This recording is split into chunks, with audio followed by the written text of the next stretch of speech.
Warm words provide cold comfort to women who live daily with the reality and the threat of sexual violence in their homes, in their workplaces, in their schools and in their communities. We demand more than a show of sympathy. And that's why we're calling on the government to ratify the ILO Convention 190 on eliminating violence and harassment in the world of work. And that convention represents an important commitment to tackling gender-based violence and harassment in the workplace and across all parts of our society. We don't want more warm words from the government. We want action. Action to end violence against women.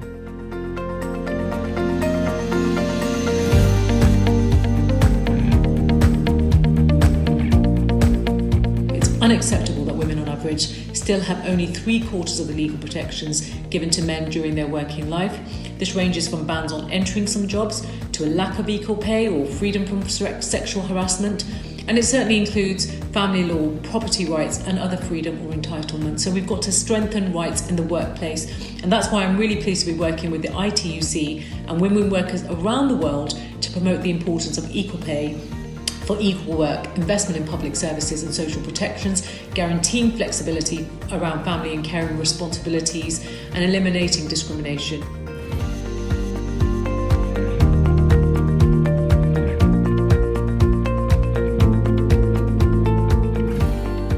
Since the onset of the pandemic, we see domestic violence reports and calls increased 33% in Singapore, for example, 30% in Cyprus, 30% in France, and 25% in Argentina.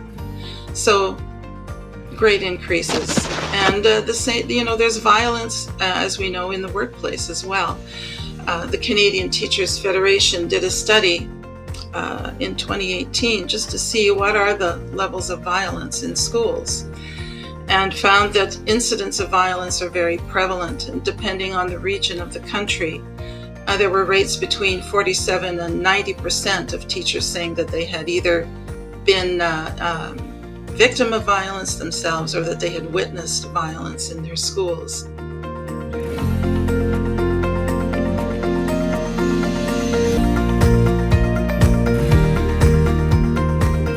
COVID-19 hit women hardest because especially the female-dominated sectors were both hit in terms of unemployment, but were also the sectors in the frontline services. So women had to work hardest, were running the biggest risk to get infected, often in the early stages of COVID-19 without proper protective gear, combining work and educating their children, etc., etc. Workers in the informal economy across the world were especially hard hit. And what was also shown that the already poor working conditions in frontline services were exacerbated. And I'm talking about 0-hour and temporary contracts and poverty wages. You will recognize it also from the UK.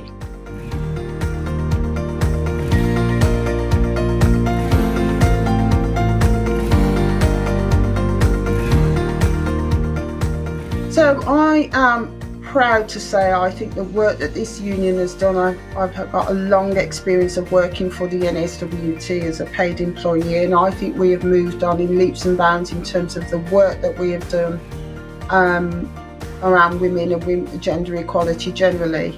But we have recognised that there's more that we need to do to encourage women to be more active within the union, and there's been a lot of positive action things that we've done.